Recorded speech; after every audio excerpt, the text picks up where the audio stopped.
to my channel English by AJ. I am Anupama Jain. Let's begin. English? Oh my God. Interview पे जाना है, goose bumps आ गए, पेट में दर्द हो गया, कितने एक्सक्यूजेस बनाते हैं स्कूल में प्रेजेंटेशन के लिए, क्लास में कोई प्रोजेक्ट सबमिट करना हो उसके लिए। आखिर इंग्लिश से इतनी प्रॉब्लम क्यों? कोई दवाई दो, उसे ग्लास में ऐसे घोलो, पी लो और इंग्लिश आ जाएगी। आई विश ऐसा होता, बट ऐसा होता नहीं है, राइट? अब हम इंग्लिश की बात करें तो बहुत सारे सालों से बहुत सारी जगहों पर इंस्टीट्यूट्स हैं, हम पैम्पलेट्स देखते हैं, आइए हम आपको इंग्लिश सिखाएंगे 7 दिन में, 10 दिन में, 30 दिन में। अगर ऐसा होता, आई विश मैं भी वहीं से जाके सीख पाती जब मैंने शुरू किया था। बट अगेन नो, ऐसा नहीं होता है। तो हम बात करते हैं आज इंग्लिश स्पीकिंग और कम्युनिकेशन स्किल्स की। इंग्लिश इतना कॉम्प्लिकेटेड क्यों लगता है? इंग्लिश की इम्पोर्टेंस क्या है? जो सीख लेते हैं वो किस तरह सीखते हैं, और जो नहीं सीख पाते उनकी प्रॉब्लम्स क्या है? सबसे पहले हम डिस्कस करेंगे कि जो रियल चैलेंजेस हम फेस करते हैं, मैं उन लोगों की बात कर रही हूँ जिनके communication skills basic to average है या बिलो एवरेज है। जिनके अच्छे हैं उनके तो अच्छे हैं। तो उसमें सबसे बड़ी प्रॉब्लम आपको क्या लगता है क्या होती है? अगर हम इंग्लिश स्पीकिंग की बात करें, हम बोलने में अपने आप को इतना अनकंफर्टेबल महसूस क्यों करते हैं? उसके लिए मैं आपको एक एग्जांपल दूंगी। एक स्कूल था, उसमें एक डिबेट कंपटीशन था। स्कूल में से कुछ 10 पार्टिसिपेंट्स को चूज किया गया एंड 2 ग्रुप्स में डिवाइड किया गया, group A and group B. Group A के जो पार्टिसिपेंट्स थे, they were excellent with their knowledge. Excellent means 100%। Excellency की जो डेफिनेशन है दैट इज 100%। मतलब उन्हें हर टॉपिक के बारे में बहुत ज्यादा नॉलेज थी। तो उन्हें आप स्पॉन्टेनियस बुला लो या उन्हें प्रिपेयर करने को कह दो, they were all ready every time. एक तरफ ग्रुप बी था जहां के स्टूडेंट्स भी एक्सीलेंट थे in their presentation. Again excellent means 100%, so they were also very excellent. अब मेरा क्वेश्चन है आप लोगों से, yes, इन दोनों ग्रुप में से जब डिबेट होगी तो इन दोनों ग्रुप में से फर्स्ट कौन आएगा? इसकी नॉलेज 100% है, प्रेजेंटेशन नहीं है। इसकी प्रेजेंटेशन 100% है, नॉलेज नहीं है। Now give it a thought, who will come first? सोचिए। आप कहेंगे ग्रुप ए आएगा क्योंकि उसके पास बहुत सारी नॉलेज है। Yes, I am not answering, मैं सिर्फ आपके थॉट्स शेयर कर रही हूँ। कोई कहेगा ग्रुप बी आएगा क्योंकि उसकी प्रेजेंटेशन बहुत अच्छी है। बट मैं कहूंगी दोनों में से कोई भी नहीं आएगा, it is going to be a big zero. Yes, you know why? Because debate के अंदर आपको क्या करना है? अपने व्यूज सामने वाले को बताने हैं। सामने वाला उसको अपोज करेगा, कॉन्ट्रडिक्ट करेगा, सपोर्ट तो नहीं करेगा, because debate is in two opposite groups, one is for, one is against. तो क्योंकि एक ग्रुप के अंदर नॉलेज है, प्रेजेंटेशन नहीं, तो वो अपनी नॉलेज बाहर निकाल ही नहीं पाएगा। एंड रिजल्ट क्या होगा? 0। ग्रुप बी में प्रेजेंटेशन 100 है, नॉलेज है ही नहीं। या चलो थोड़ी देर मैंने अगर बोल भी दिया किसी टॉपिक के बारे में, बट जो सामने वाला बोल रहा है मैं उसे कॉन्ट्रडिक्ट ही नहीं कर पाऊंगी, तो अगेन मेरी जो नॉलेज क्योंकि 0 है, रिजल्ट फिर 0 आ गया। So when we talk about any language, when we talk about any language, what is important is knowledge plus presentation is equals to 100%. मेरे पास किसी भी चीज का नॉलेज है और मुझे उसे अच्छे से प्रेजेंट करना आता है, तो जो मेरा आउटपुट होगा वो 100% होगा। अब चाहे वो मेरा कोई स्कूल का प्रोजेक्ट हो, कोई कंपनी की प्रेजेंटेशन हो, इररिस्पेक्टिव ऑफ दैट। तो हर चीज में जरूरत किस चीज की पड़ रही है हमें यहाँ? Communication skills. Now what is communication? सबसे पहले कम्युनिकेशन क्या है और क्या क्या प्रॉब्लम्स हैं। हम यहाँ इंग्लिश कम्युनिकेशन की बात कर रहे हैं, जो मैं बार बार स्पेसिफाई नहीं कर रही, but I am talking about English communication, right. अब इंग्लिश कम्युनिकेशन की अगर बात करें तो क्या क्या प्रॉब्लम्स हम लोग फेस करते हैं या क्या क्या चैलेंजेस हैं जो आते हैं या जो जिसके कारण हम इंग्लिश नहीं बोल पाते। तो सबसे पहले हम देखेंगे yes lack of knowledge. Yes knowledge हो सकती है। लैक ऑफ नॉलेज को थोड़ा इलेबोरेटेड तरीके से मैं अगर समझाऊं तो वो होगा जैसे आप लोगों ने स्कूलिंग की, राइट, वहां पे आपके बेसिक्स क्लियर नहीं हुए तो आपकी नॉलेज वहीं से वीक हो गई। आगे आप बढ़ते गए, आपकी क्लासेस आती गई, आप एग्जाम्स देते गए, आप पास होते गए, मार्क्स आते गए, बट जो नॉलेज वाली पार्ट है कम्युनिकेशन के हिसाब से वो स्ट्रॉन्ग नहीं हुई, ठीक है। Lack of environment, yes this is very important. Lack of environment का मतलब ये नहीं है कि हमारे हर किसी के घर में सबके पेरेंट्स ही इंग्लिश में बात करते हैं या हम एक दूसरे से इंग्लिश में बात करते हैं। लैक ऑफ एनवायरमेंट मीन्स हम अपने आप को अपॉर्चुनिटी ही नहीं देते कि हम किसी से कम्युनिकेट करें इंग्लिश के अंदर, तो वो बहुत जरूरी है।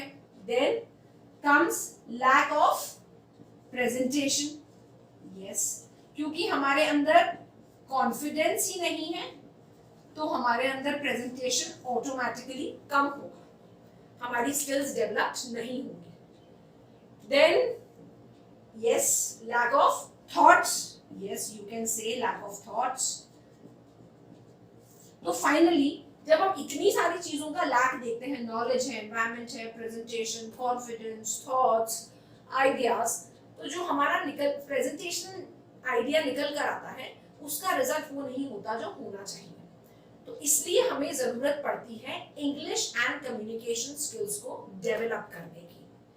अब हम आते हैं सीधे इंग्लिश कम्युनिकेशन पे, इंग्लिश स्पीकिंग पे। Now when we talk about English speaking, right, can you tell me कि इंग्लिश स्पीकिंग के लिए सबसे इंपॉर्टेंट चीज क्या है, या वो क्या चीज है जिसे अगर मैं सीख पाती, अगर आप सीख पाते तो आपकी आज स्किल्स जो है कम्युनिकेशन स्किल्स वो एक्सेलेंट होती, आपको घबराहट नहीं होती। Let's give it a thought.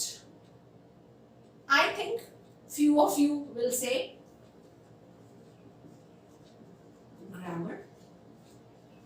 Oh my God, इसका नाम सुनते ही बोरिंग आइडियाज आने लगते हैं। लगता है इसमें क्या है, ये तो हमने किया था, फर्स्ट से लेके 6th स्टैंडर्ड तक इतना ग्रामर पढ़ाया था, इतना ग्रामर पढ़ाया था, दैट अब लगता है कि नहीं यार ग्रामर तो बहुत ही बोरिंग सब्जेक्ट है, that's why we don't want to learn it. Okay, now let's talk about English. When we talk about English, there are 4 pillars of English. अब मैं आपको ये बताऊंगी, ये जो हमारा इंग्लिश स्पीकिंग का कोर्स है, पहली बात तो ये बेसिक से लेके बिलो एवरेज, एवरेज के लिए है। अगर मैं आपको 0 से 10 के बीच में स्केल करूं तो आप चाहे 0 to 5 हैं तो ये कोर्स आपके लिए भी है, 5 to 10 है तो आपके लिए भी है। हम बिल्कुल बेसिक से स्टार्ट करेंगे, उन चीजों से जो हम इतने टाइम में हमने नहीं की। हम उन चीजों के बारे में जानते हैं, उन टॉपिक्स के बारे में जानते हैं, बट उन्हें कहाँ यूज करना है, कैसे यूज करना है वो हम नहीं जानते, और क्योंकि हम नहीं जानते हम यूज नहीं कर पाते। So now we'll talk about the 4 pillars of English, right? What are 4 pillars of English जिसके बेसिस पे ये हमारा पूरा कोर्स डिजाइन होगा? The very first pillar of English is pronunciation, right? Very first pillar of English is pronunciation. Now when we talk about pronunciation, पहली बात तो ये pronunciation नहीं है। क्यों नहीं है वो हम आगे देखेंगे। It is pronunciation. You can see the movement of my lips and my teeth. Very first pillar is pronunciation. Second, grammar. Third, vocabulary. And fourth, fluency.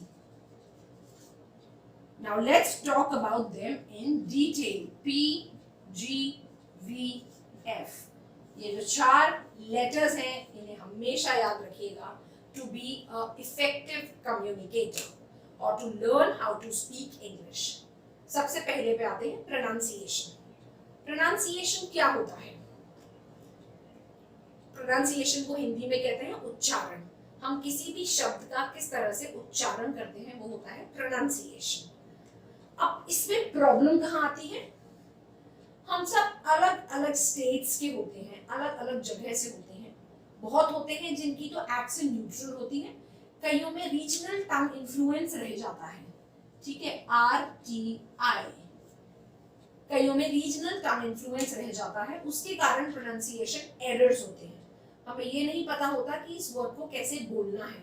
कोई वर्ड बड़ा आ गया या कुछ हमें रीच करना है किसी के सामने, कोई प्रेजेंटेशन देनी है. अगेन हम सब कुछ सकते हैं, बट कैसे पढ़ना है, उसका सही उच्चारण क्या होगा, वो मिसिंग होता है.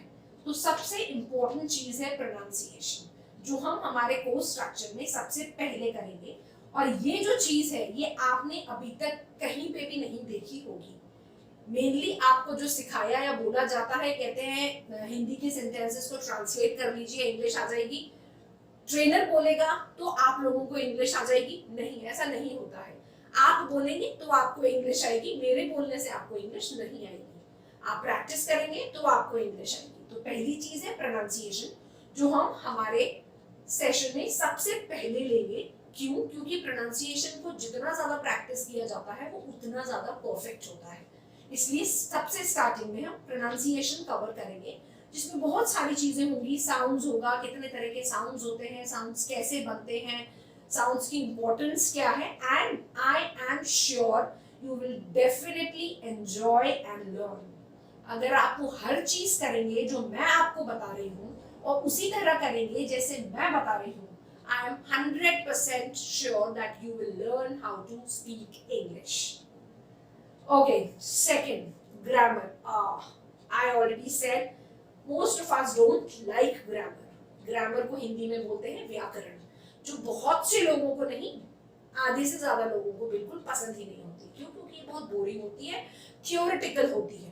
सेंटेंस में क्या होता है, क्यों होता है, कैसे बनता है, टेंसेस सुन के तो oh my people go crazy, they don't want to learn, वो गिव अप कर जाते हैं. आई अश्योर यू, अगर आपने मेरे तरीके से ग्रामर करी तो आपका कोई सेंटेंस गलत नहीं होगा, और टेंसेस तो लाइफ लॉन्ग कभी गलत नहीं होने वाली. But you have to follow my steps.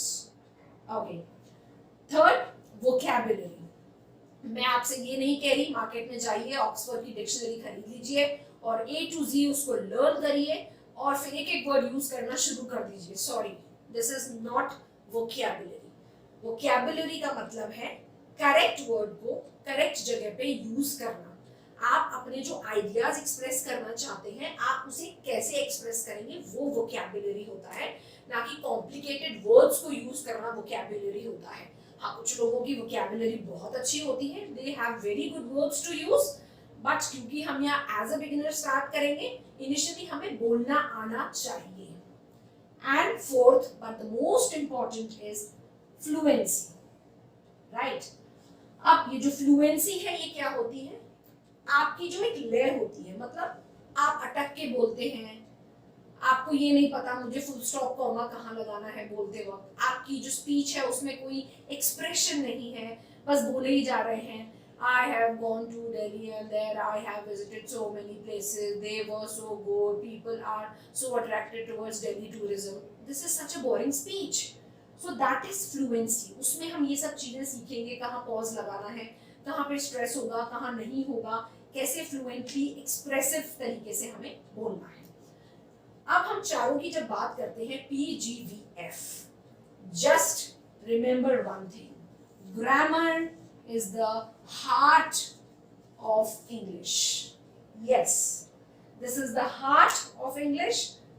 अगर ये हार्ट पंप करता रहेगा तो आपकी इंग्लिश आती रहेगी. अगर आप ग्रामर को स्किप करेंगे, आप एक भी वीडियो स्किप करेंगे, तो आपका इंग्लिश इंप्रूव होना थोड़ा सा डिफिकल्ट हो जाएगा. क्योंकि अगर हम सिस्टमैटिकली शुरू से ही ये चीजें कर रहे होते तो हमें ये सारी प्रॉब्लम्स ही नहीं होती.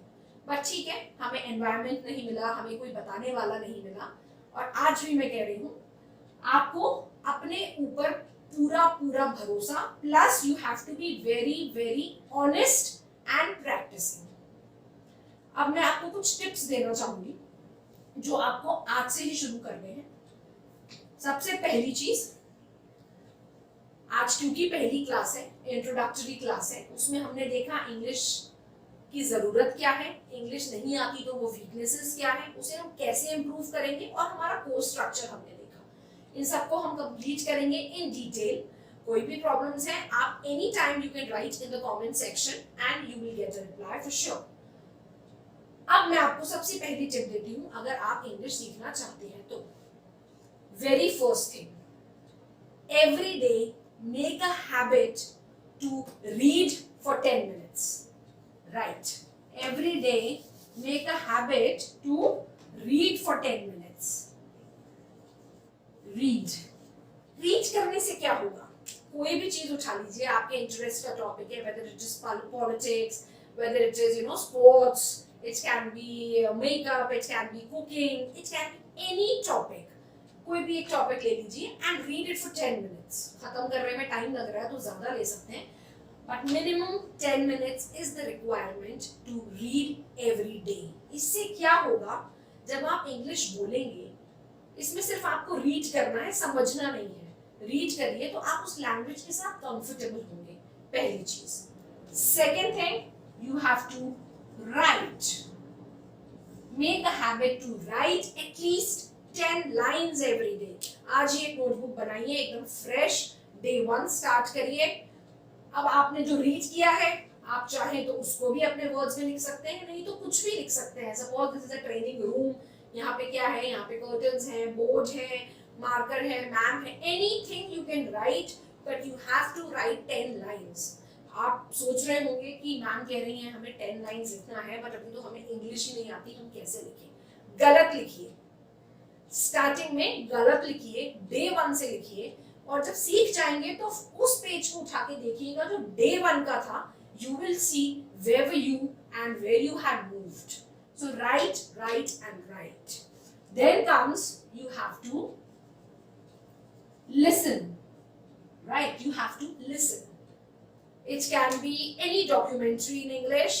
आप चाहे कोई animated movie देखें, कोई documentary देखें, anything you watch, but you have to listen and it has to be in English. ठीक है, उस टाइम आपका कंसंट्रेशन उसके ऑडिबिलिटी पे होना चाहिए, प्रोनाउंसिएशन पे होना चाहिए, उसको आपको सुनना है, 10 मिनट एंजॉय करना है और सुनना है। सो ये 3 चीजें हैं, रीड, राइट एंड लिसन, जो आपको डेली करनी है for 10 minutes. So it makes 30 minutes total.